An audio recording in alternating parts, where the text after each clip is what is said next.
Good afternoon, everyone. Welcome and thank you for joining us today.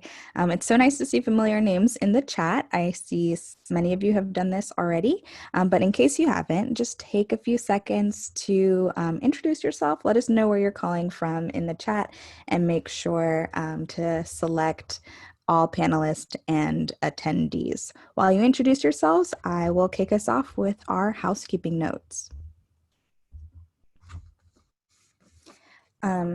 All lines are on mute and we will keep them on mute throughout the course of the call, which means that if you have questions at any time, you can add them to the Q&A pod, If you have technical issues, you can go ahead and drop a note in the chat and our lovely webinar facilitators will help you out. If you are having issues with the audio, we do recommend having the system call you. If you're having visual problems, just leave and come back and that should fix it. And lastly, we are recording this call. If you do not wish to be recorded, you may disconnect at any time, and the recording and the slides will be made available on the RSVP competition site, nationalservice.gov/RSVP competition. Welcome again. My name is Ann Oti and I'm Senior Core's Senior Program Officer for Training and Knowledge Management. I'm joined today by two of my wonderful colleagues, Courtney Sutton and Debbie Truchon, who you will see in the chat box and the Q&A pod answering your questions. I've got to do my disclaimer about questions. So a caveat about questions, because this is competitive, there are a couple of types of questions that we won't be able to answer.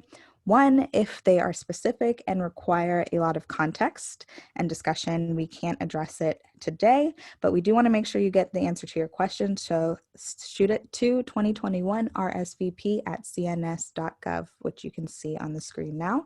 The other type of question, because it's a competition, we cannot provide individual coaching.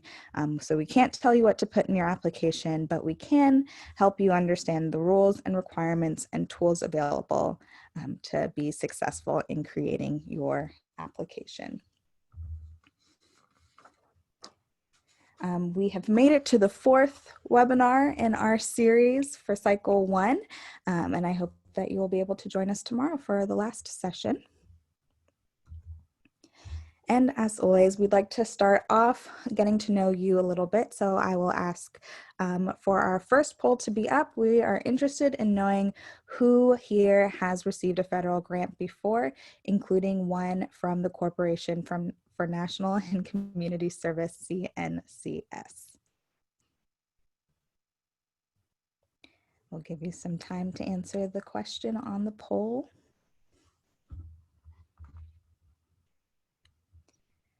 All right, looks like a majority of you have received a federal grant before. That's awesome.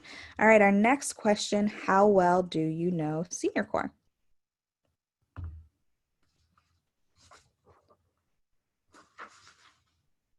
That should be up on the screen now for you to answer.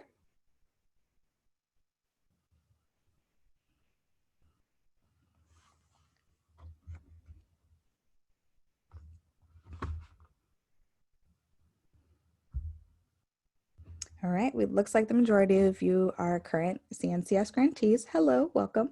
And to those of you who are brand new, welcome as well.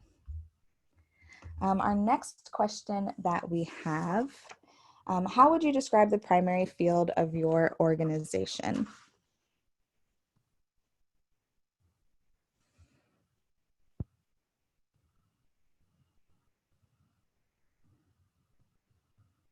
And I'm sure some of you fall into multiple categories.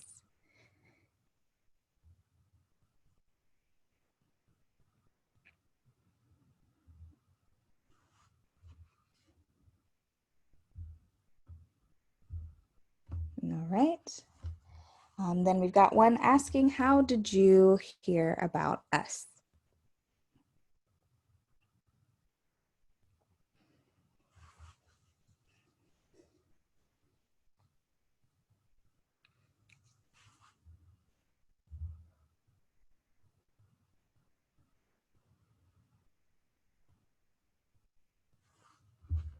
All right, and then Our last poll question, have you attended any of the other webinars in this RSVP 21 series?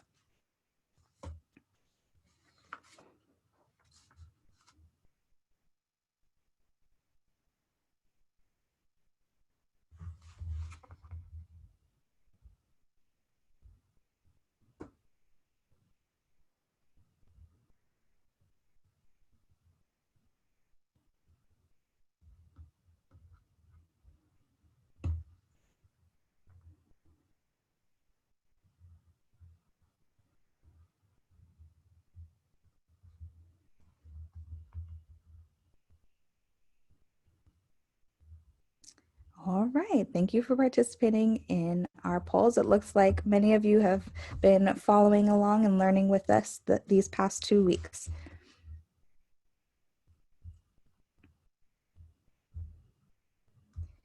All right, so here's our agenda today. We are going to do a couple of things. We will spotlight some competition basics like we've been doing the whole week. That's what we'll do first, and then we'll move into national performance measures specifically. For those of you who have attended our other webinars in this series, you know that we haven't really been able to get through any of the other topics without mentioning national performance measurements a little bit. It kind of runs through everything, but usually I've said something to the effect of, well, we'll talk about that in depth later on. And ladies and gentlemen, we've made it to later on, woohoo. This is where we'll spend the bulk of our time today. Those of you who are new to CNCS and Senior Corps, I realize you're probably, you might be looking for some other information, but just know that we will only provide a little bit of information about the competition as a whole today, including where to get more information so that we can focus on the second piece of national performance measures. I would say it's probably the most complex piece of managing a Senior Corps grant, so I really want to give it the time that it deserves. We'll start by going over the highest level. What are they and why do we do them? And then we'll look at the work plans, specific parts of the application, how to allocate volunteers. And then finally, we'll talk about volunteers that might not show up in the National Performance Measure work plans.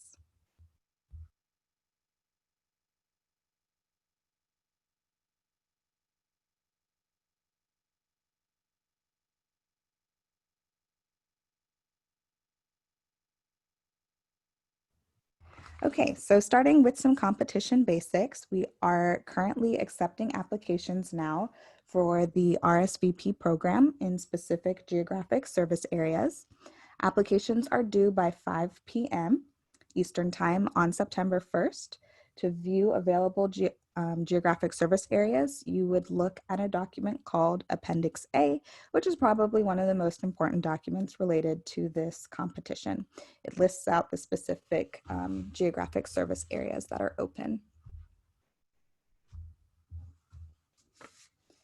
In addition to Appendix A, a couple of resources that will be helpful for you. We've got the NOFO, the Notice of Funding Opportunity, which establishes the competition, the RSVP grant application instructions, Appendix A, which I've referred to, Appendix B, which explains our national performance measures in depth, and then the work plan development worksheets, which will be very helpful to you in trying to think about how you plan your activities and how you can communicate your plans to us.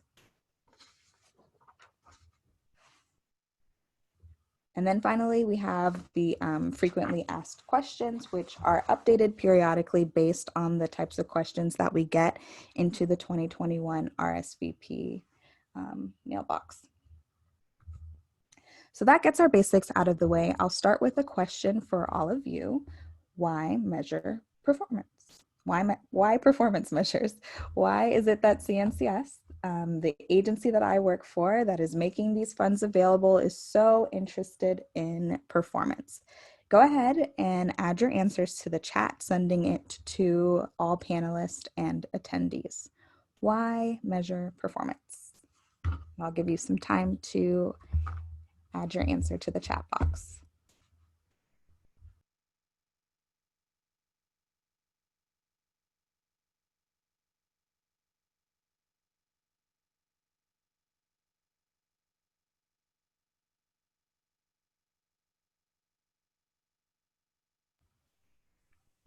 Yeah, I see a lot of good ones coming in to justify the money, taxpayer dollars, to show impact, justify to Congress, demonstrate the value of older adults, measure success, impact of funding, gives qualitative data for program impact to make sure the program is working. All of these are really good. All in all, we are a federal program. You are all of our bosses, and as a result, you are also paying for these funds through your taxpayer dollars. We really do take this responsibility seriously. We are all stewards of taxpayer dollars here at the Corporation for National and Community Service, CNCS. And if you receive an RSVP grant, you become a steward of taxpayer dollars as well.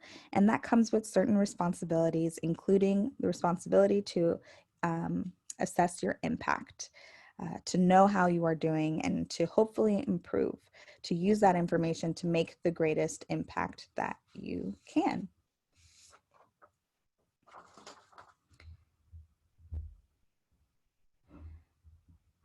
I apologize for the delay in the slides transitioning. So why do we measure performance? It's those things that all of you mentioned. It's things I just mentioned, but accountability, improvement, it also helps identify things that can be replicated or scaled up or done elsewhere. Courtney, Debbie, and I are in a really special position here because I get to work with grantees and applicants from all across the country. So when someone is doing something really outstanding and it can be measured or shown to be measured, why would we not look to do it in other places across the country? It's also an important part of how we tell our story of service. The national performance measures, the system of measurement we are going to talk about here today are a unified system, and that lets us take the impact of an RSVP grant in Virginia, let's say, and add it to the impact of an RSVP grant in Arizona, and add it to an impact of an RSVP grant in Hawaii, and scale up our national service story. The same system also lets us kind of share that impact with our colleagues in the AmeriCorps programs run by the Corporation for National and Community Service. And that is why we measure performance, and that is why it is so important. As I've already alluded to, the specific system that we use to do that is called the National Performance Measures, a very uniform set of measures. So we will look at a menu of measures, and everybody in the national service community uses some version of those measures. That allows us to measure and assess your effectiveness and communicate it. And again, it also supports that unified story of service.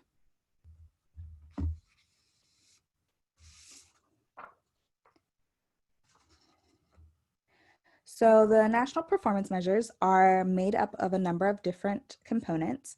We will walk through all of the different components of a performance measure. It's kind of like a pyramid in that they start off pretty broad down here at the bottom with the focus area, and then they get more specific as you go up that pyramid.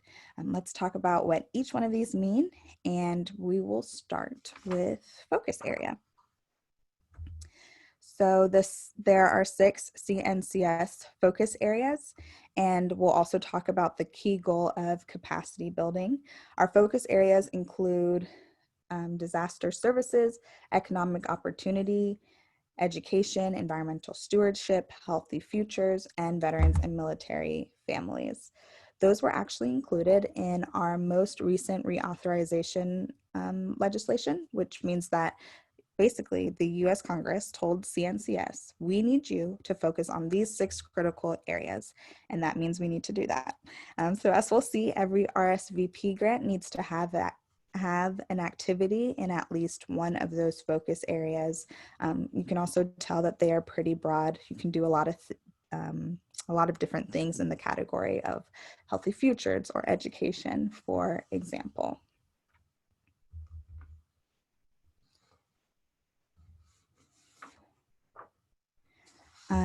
And the objective makes that a little bit more specific. It is a general category within each focus area. If you see on the screen right now, okay, just making sure the slide is in the right place. I apologize. If you see on the screen right now, we've got economic opportunity, which is pretty broad, and it's translated into 3 slightly more specific objectives. So financial literacy, housing, and employment all live under the broad focus area of economic opportunity. So we're getting a little bit more concrete in terms of specific kind of activity that is going on, but again, they're still pretty broad.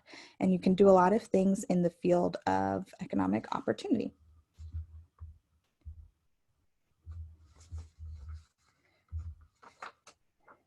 And then now we get to the specific measures.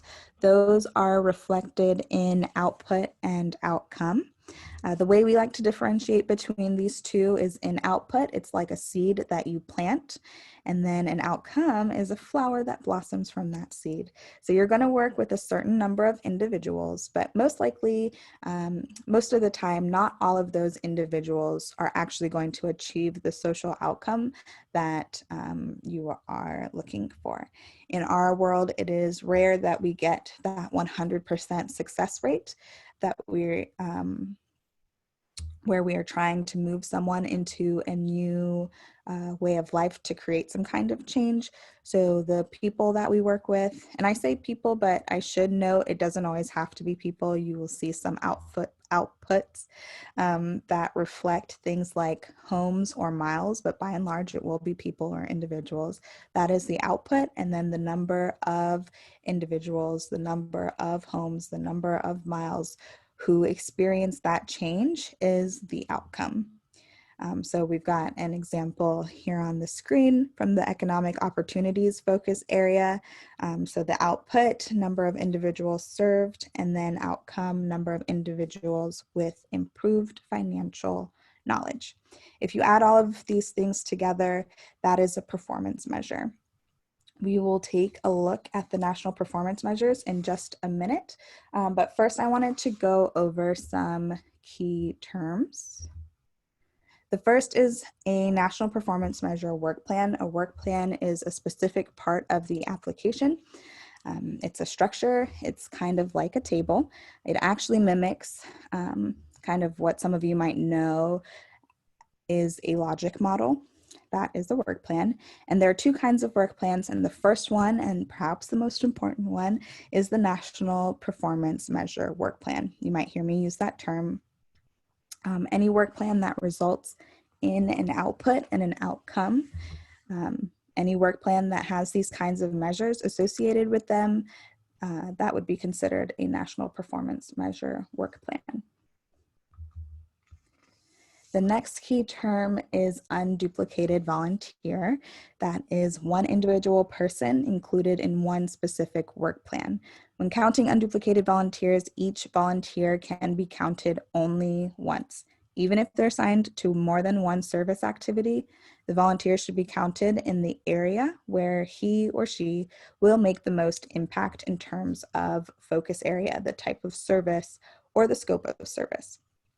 So many of you will probably have volunteers who do more than one kind of activity. They might work in a food pantry some days and do food delivery some other days, or they might do things even more different. So the food pantry on some days and volunteer income tax assistance at a different time of the year. For the purposes of national performance measures, we will spend a lot of time talking about unduplicated volunteers, which just means you need to take that one person and identify where you think they are making the greatest impact, and then you will assign them to that activity. There is a place to capture all of the other activity that they are doing, and we'll talk about that too. So you'll let us know kind of where they are having the most impact, and then there's a place to capture all of the other activity they're doing as well. We can do a quick example to kind of highlight that. So we've got Miss Cleo here. She volunteers with Anytown RSVP in 2 programs. She volunteers at least twice a week in a food pantry, and then she also provides periodic and frequent volunteer consulting services to local organizations based on her prior career in accounting. Would Ms. Cleo, and this is a question for all of you to answer in the chat box, please, would Cleo be counted as an unduplicated volunteer in A, a Healthy Futures work plan focusing on her work in the food pantry, B, a capacity building work plan focusing on her consulting work, or C, both? And you can let us know in the chat, sending it to all panelists and attendees. It looks like we've got some consensus here, focusing on that food pantry A. You could maybe construct a scenario where it might still be possible for her to focus on the capacity building side of things. B, if the sponsor really thought that Ms. Cleo was really making the greatest impact in that role, but it doesn't sound that way. It sounds like Healthy Futures is probably more where she's making the greatest impact. And the most important thing to note is that it's never going to be both. That is one that it will definitely not be. One more key term, excuse me, one more key term to discuss, and we will step back just a little bit, is the other kind of work plan, other community priorities. So just to recap, two kinds of work plans, one work plan, national performance measure work plans, and then the other kind is the other community priorities. And in this work plan, it doesn't include an output or an outcome. And you've probably heard me say this way too many times in the past 2 weeks. It's our big catch-all category. You include all of the activity that can't be captured in national performance outputs or outcomes in this other community priorities box. We will look at an example to see how that works later on.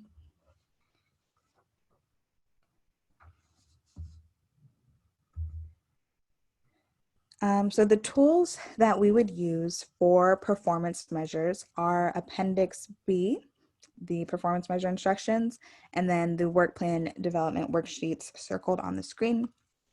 I'm going to go ahead and navigate to the national performance measures on the screen. So give me a quick second while I move things around.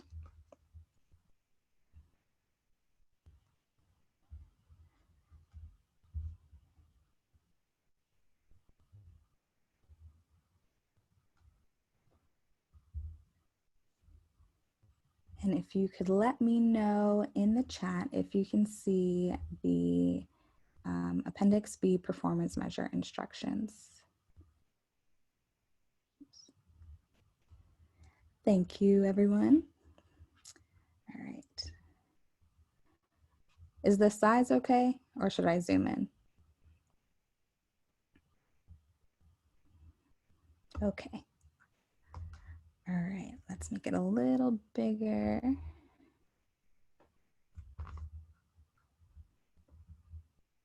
All right, here we go. So Appendix B, to navigate here, just in case you haven't been able to yet, you would go to nationalservice.gov/RSVP competition. And I believe it's actually the first document after the NOFO, but it's in those links on the competition page. So Appendix B are performance measure instructions. This includes all of our performance measures. The national performance measures are like a menu. So what you would do is you would select measures that best describe what you do. And as you will see, if I scroll down a little bit, they are organized in terms of focus area. We do have some instructions at the beginning. And then you can see them organized by focus area here. This also summarizes some information that comes down later in the document. So I'm going to just jump ahead and show you economic opportunity. So we've got economic opportunity here, kind of keeping in theme with what we've been doing. This is the brief summary in the beginning. And then if we scroll down, probably should have bookmarked this before, so I apologize for all the scrolling. we get into the section where it has some definitions. You can see there are specific outputs, and then it defines some key terms and suggests how they would be measured or collected. So it is more of a suggestion. You will see it's pretty high level. It gives you pretty wide bandwidth for what you can do to measure or collect these different measures. Again, it has both outputs and the outcomes spelled out here. And again, if you want to see them all together, you can go back up in the document to the summary chart that will show you all of the available outputs and outcomes in this particular focus area. And you can also see that they are tied to specific objectives. Again, maybe mimicking a little bit the pyramid that we looked at earlier before. And that is how you can get your performance measures that you are interested in. And I'll just scroll up back to the top so you can take a look at the summary that I was referring to. So you can see all of the things that we talked about in the pyramid are here. All right, let's navigate back to our slide deck.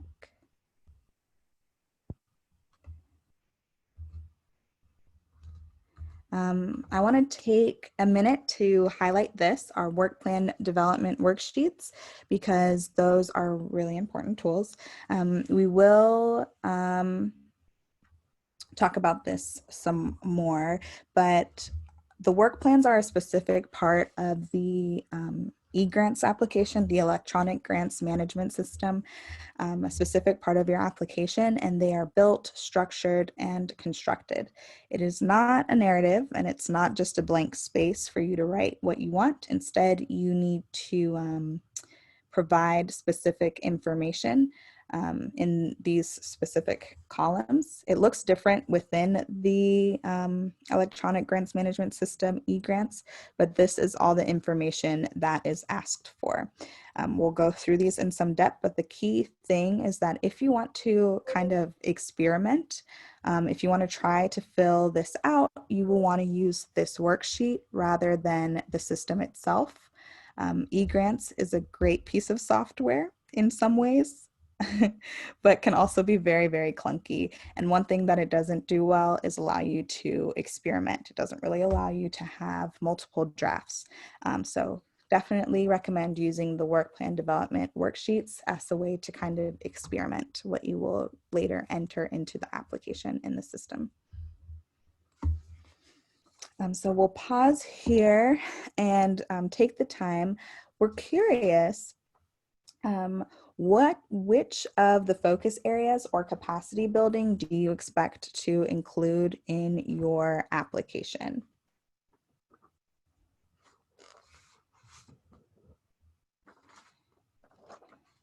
You can take some time to answer this, and you can choose more than one option here, just like you can submit more than one work plan within your application. And I'll note this is not binding. We're just curious to see kind of what everyone is interested in.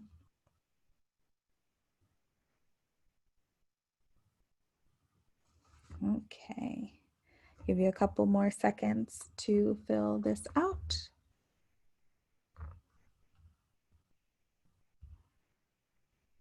All right, thank you everyone. So it looks like almost everybody we've got here will have some activity in healthy futures, but in lots of other areas as well. It looks like education is the second, and followed by economic opportunity. And this is actually not terribly different from what we see in the senior core community at large.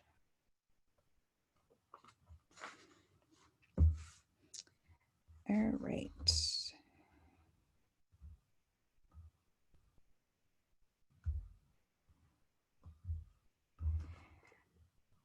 Okay, so now we will talk about allocating your volunteers. I'll pause really quick. I've seen a couple of questions come through the chat. Make sure you're putting it in the Q&A box so that we can make sure that we answer them at the end.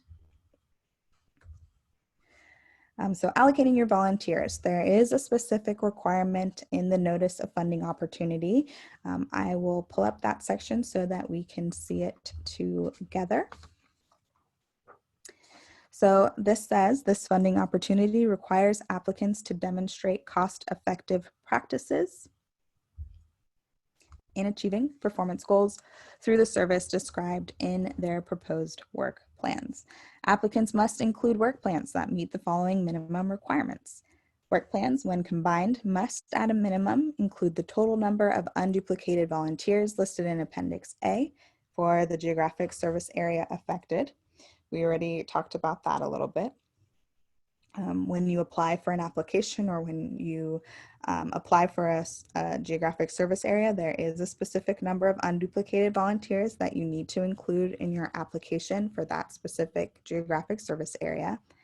And then the second thing it says is that for every $1,000 in annual base federal funding, at least one unduplicated volunteer must be placed in a work plan that results in national performance measure outcomes. So we have this other minimum number of unduplicated volunteers tied to performance measures. So how did these things interact?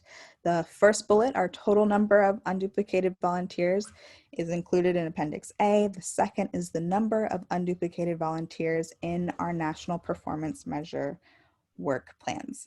And for that, we need one unduplicated volunteer for every $1,000 in annual federal funding that you receive. And I see a comment about cutting out. Is this a little bit better, Margaret?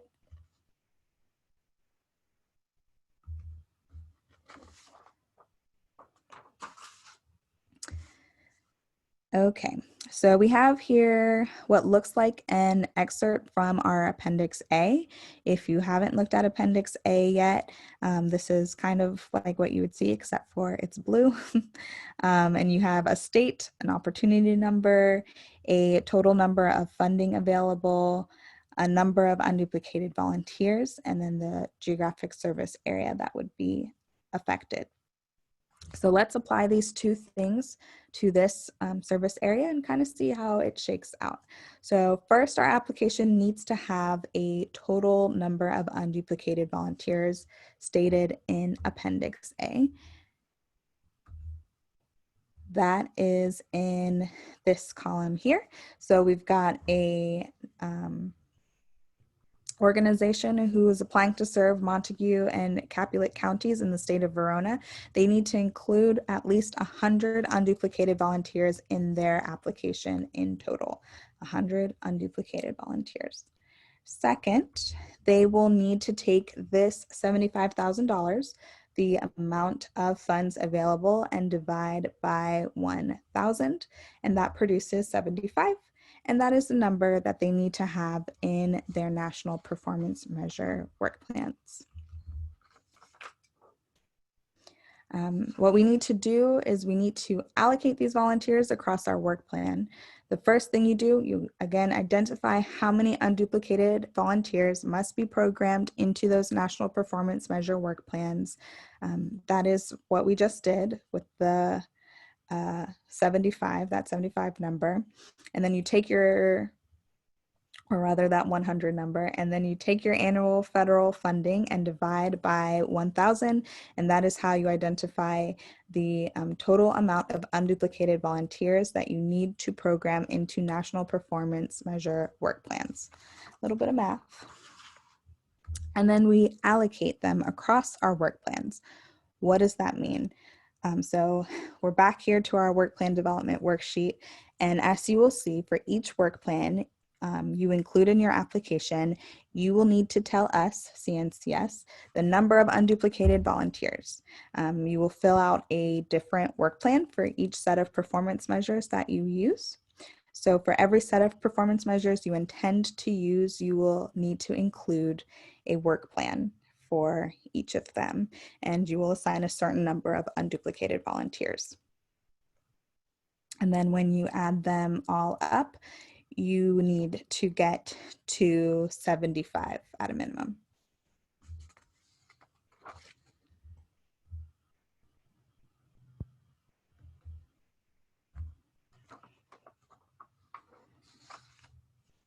So here we have a work plan, still working within our example from Montague and Capulet counties. And this particular applicant is focusing on healthy futures. So they want to put all of the required volunteers, all the unduplicated volunteers required of them into these two work plans. I've also added their objective of aging in place. That is one of the more specific objectives within the focus area of healthy futures. We see here some of the information that we saw on that worksheet. Service activity, the number of unduplicated volunteers, the total number of volunteers, the number of stations, the output target, the outcome, and the outcome target. This is the first time we are looking at the column of total volunteers. So can anyone in the chat tell me what is going on in column E? And what are we trying to say when we ask about total volunteers as opposed to column D, unduplicated volunteers? What is the difference between these two columns?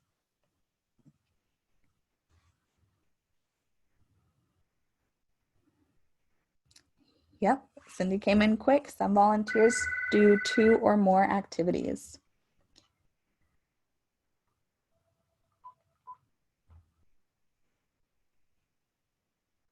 All volunteers serving, they have other primary placements. Some of the total volunteers may be counted under a different focus area. Exactly. Essentially, a volunteer can only show up as an unduplicated volunteer once. However, you can put them in total volunteers multiple times. So if you remember Miss Cleo from our example earlier, she can only be added to the unduplicated volunteers once. And we all agreed that her main volunteer assignment, the assignment where she was showing the most impact, was the one in the food pantry. So she would be listed under unduplicated volunteers for that work plan. But then for her other assignment that she did periodically, she would be a part of the total volunteers.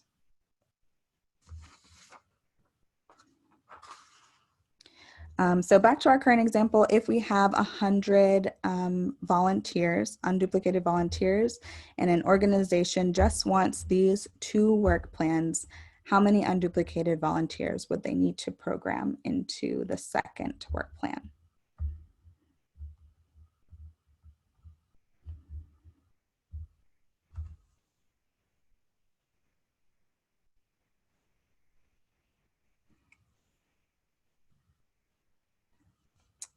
And that's right, so 40. So if they wanted to allocate all of the 100 unduplicated volunteers that was required of them from Appendix A into just these 2 work plans, they would put 40 into the second one.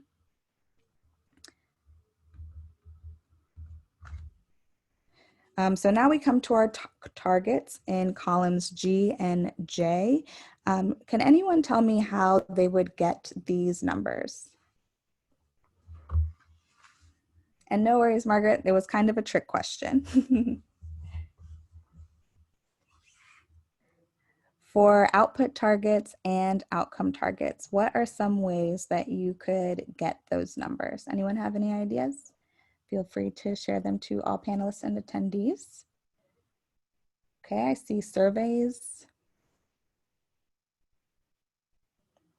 community need research,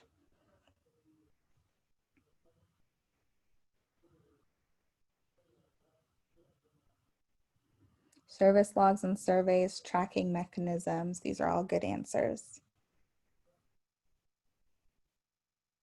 Suggested methods in Appendix B. Okay, we are on the right track. When it comes to the actual numbers, this is where we say how many people we expect to show up here, how many people we expect to be able to count. You can probably use those surveys and assessments if you've been doing this kind of work, and you can draw from your historical experience. But you can also talk to stations or the partners that you plan to have as stations, talk to community members to understand what you can expect. There really is no magical potion that I can give you to get those numbers. It's really going to be based on your community, your program, and your stations. So that is how you get them, because they're kind of forward looking. Of course, again, if you have been doing that work in the past, like tracking documents from stations, surveys, that will all be very helpful to you as you project forward. But at this stage, this is an application. These are just targets. And we're talking about what you expect to achieve over the coming year.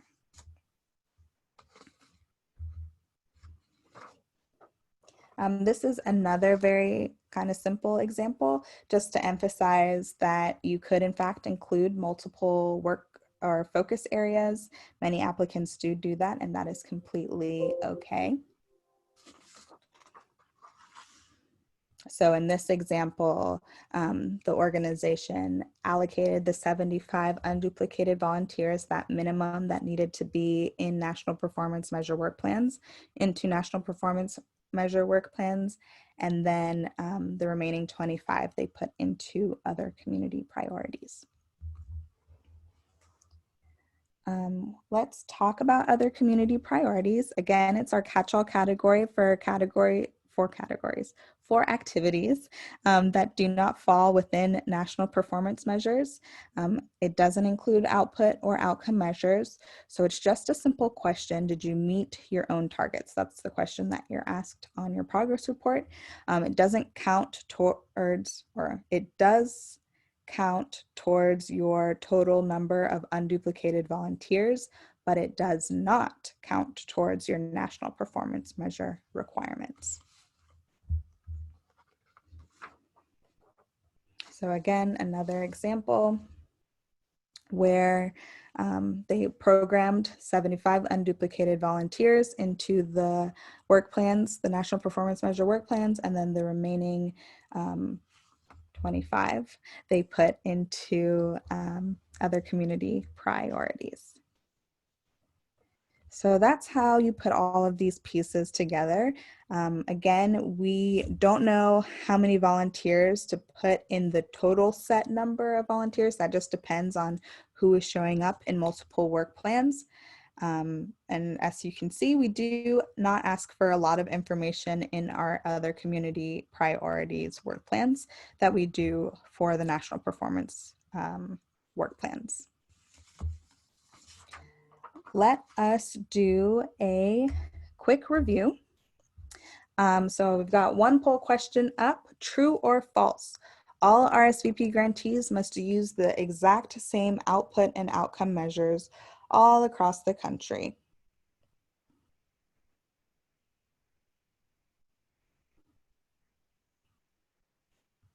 And I probably could have written this question a little bit better. So it'll be interesting to see our results.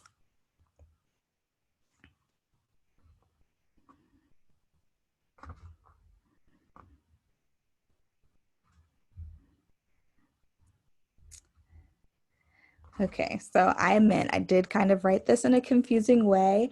So false in the sense that not everyone is going to choose H4A and H7 as their output outcome pairing, but it's true in the sense that we do have the same performance measure instructions, the same kind of drop-down menu from everyone in RSVP to choose from. Our next question, and I'll advance the slides to go along with that. We have Heatwave Community Action Program. They are applying for a service area with a maximum amount of funding available of $178,000 and 220 unduplicated volunteers. That is what is on Appendix A. The first question I've got for you: how many unduplicated volunteers total must it include in all of its work plans? How many unduplicated volunteers total must it include in all of its work plans? I'll give you a couple more seconds to answer that.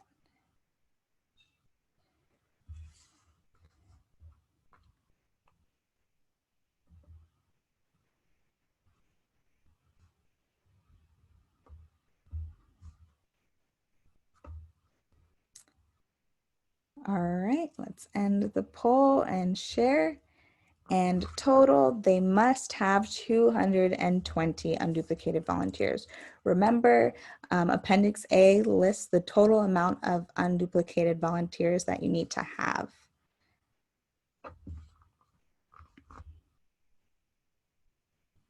All right, our next question. How many unduplicated volunteers must it include in work plans that tie to national performance measure outputs and outcomes? How many unduplicated volunteers must it include in work plans that tie to national performance measure outputs and outcomes?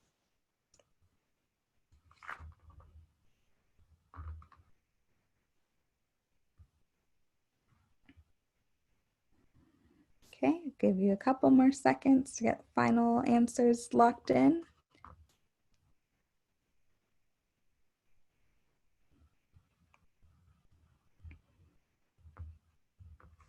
And the answer to that is 178.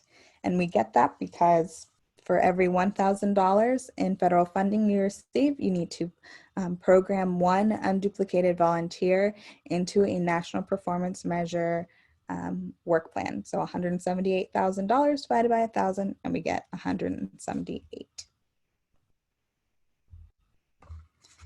Then our next question for this example, if they decide to have exactly 220 unduplicated volunteers in all, and they can't really decide not to, they must have 220, what is the maximum number of volunteers that they can program into an other community priorities work plan?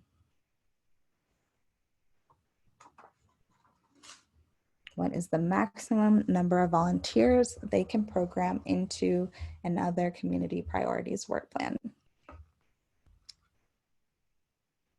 Yes, and the majority's got it, 42. All right, for our last question, we'll use the chat box.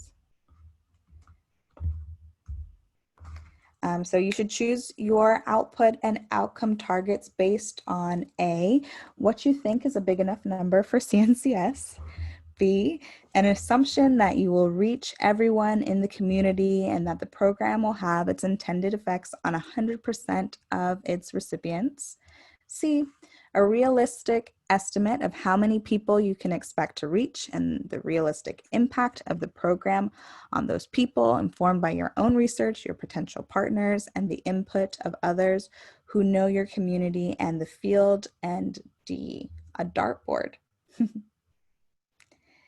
And looks like there is consensus in the chat box of C, a realistic estimate. All right, well, that concludes our prepared content for today. And now I will invite my colleagues, Courtney and Debbie, on so that we can answer some questions that came in. Hi, Anne. So I have a couple sets of group of questions. The first set is on focus areas. Can you have 2 or more focus areas?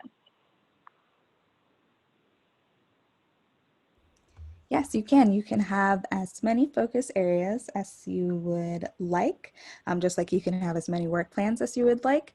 One thing I will mention is that in eGrants, the electronic grants management system, where you will be completing your application, it does require you to choose a primary focus area, but there's no kind of like, there's no requirement or like mathematical number of how many volunteers you must place in your primary focus area. You just kind of have to select one because of how the system was created.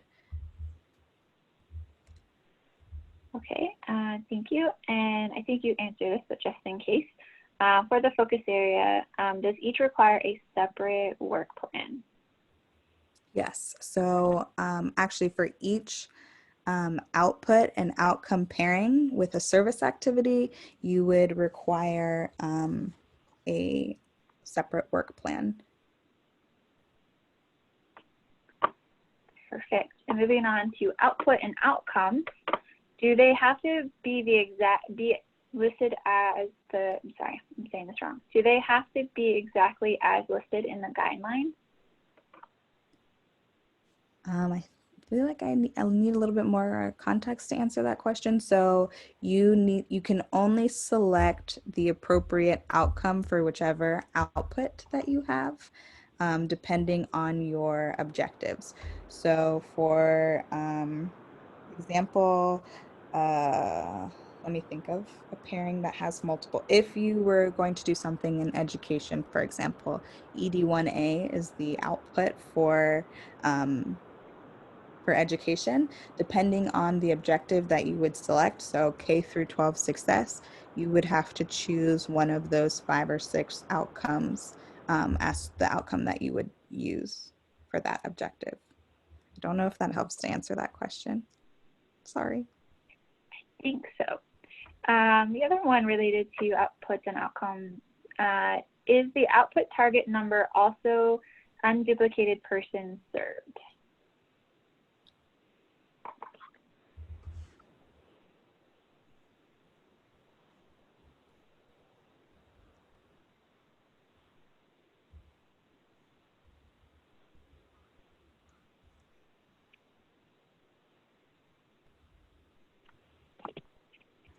And Hey, Debbie, I might be able to answer that. Can you repeat the question again? sure. Is the output target number also unduplicated persons served?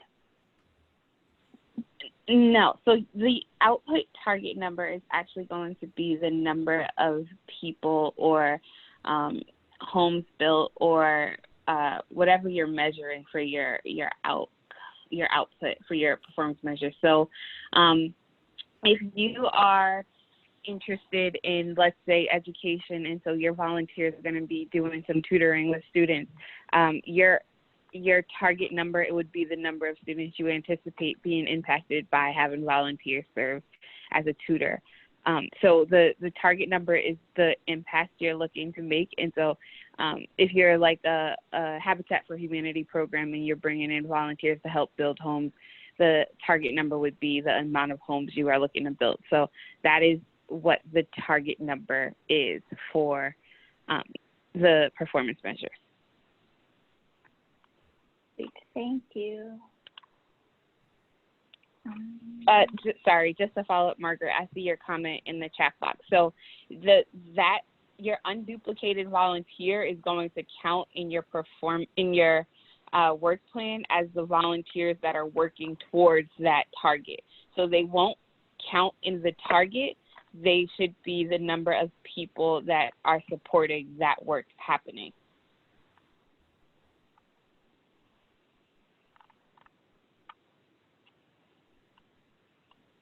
Great.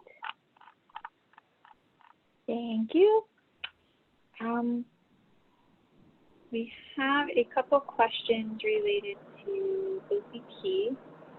The first one is the OCP work plan limited now? Can you guys hear me? Yeah, we can hear you, Ann. Oh, sorry. Go ahead, Just to Courtney. answer that question, we might need more context in what you mean about OCP plan being limited. Your other community priority can be not specific, so it's just dependent on what you mean by that. Two things that I will jump in now that you guys can hear me. Sorry about that first. Second, to go back to the last one, you're only going to count the people who you serve once. So your targeted number of people who you serve, and then what ends up, and then the result of that. So your target output and then your target outcome. That is one person or one home or 1 mile. Yeah, Margaret. And that's what Margaret meant. So I'll highlight that. And then the second one, other community priorities. They're not limited. However, the number of unduplicated volunteers that you can program into the other community priorities work plan is determined by whether or is determined by the number of those unduplicated volunteers that need to be in national performance measure requirements. For example, the 100 unduplicated volunteers listed in Appendix A for our Montague and Capulet County, because they need to have 75 unduplicated volunteers in national performance measurement work plans, they can only program up to 25, the remaining unduplicated volunteers, in other community priorities.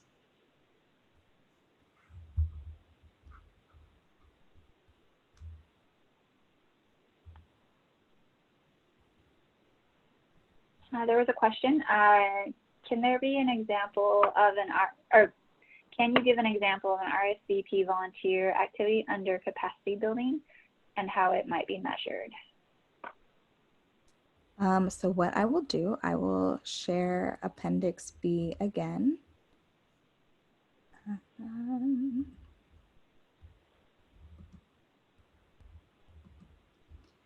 So here in Appendix B, the first summary table is the capacity building table. And on the right-hand side, you can see different service activities. So we've got volunteer management, training, resource development, systems development, and donations management.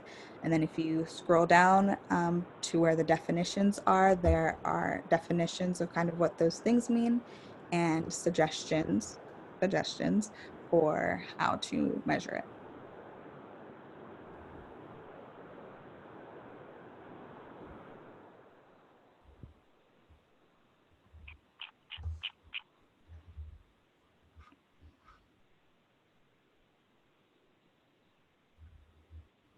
I saw a question that asked if the series will be available for training purposes throughout the year and not just prior to application time frame. I'm assuming this is for incumbent and current grantees.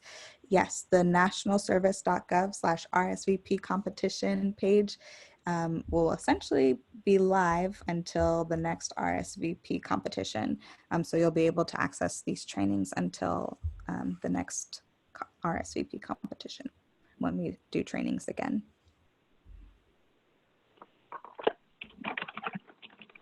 There was one question, Anne, that I think if you can touch on a little bit would be really helpful. Someone asked about making the performance measures and using them towards COVID related activities. And so can you talk a little bit about how our current performance measures might be able to support an organization in their efforts to support COVID relief? Sure. So one thing I will recommend, if you weren't able to attend yesterday's training session, to listen to the recording once it's up at the end of the week. That one was called RSVP in Action, I believe, session 3. But, you know, I would encourage you all to not think of it specifically as COVID, but kind of what are some of the outcomes, to use our national performance measure lingo. So yesterday we talked about how our fictional town was experiencing a lot of food insecurity as a result. The food pantries were noticing that there was increased need for their services. And so the performance measures we talked about had to do with food security. Some people might find that a lot of the COVID relief might have to fall under other community priorities. Perhaps you might do something that falls into economic opportunity. So my advice is to think of it more as the outcome and not necessarily center on COVID, if that helps.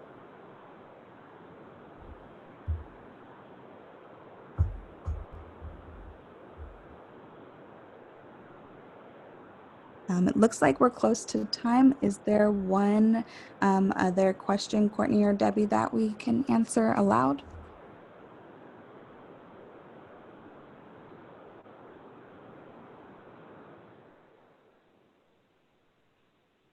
I think we've addressed all of them.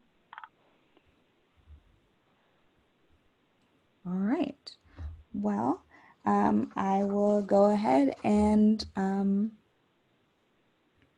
sign off. Again, remember, we've got the 2021 RSVP at cns.gov mailbox, nationalservice.gov/RSVP competition.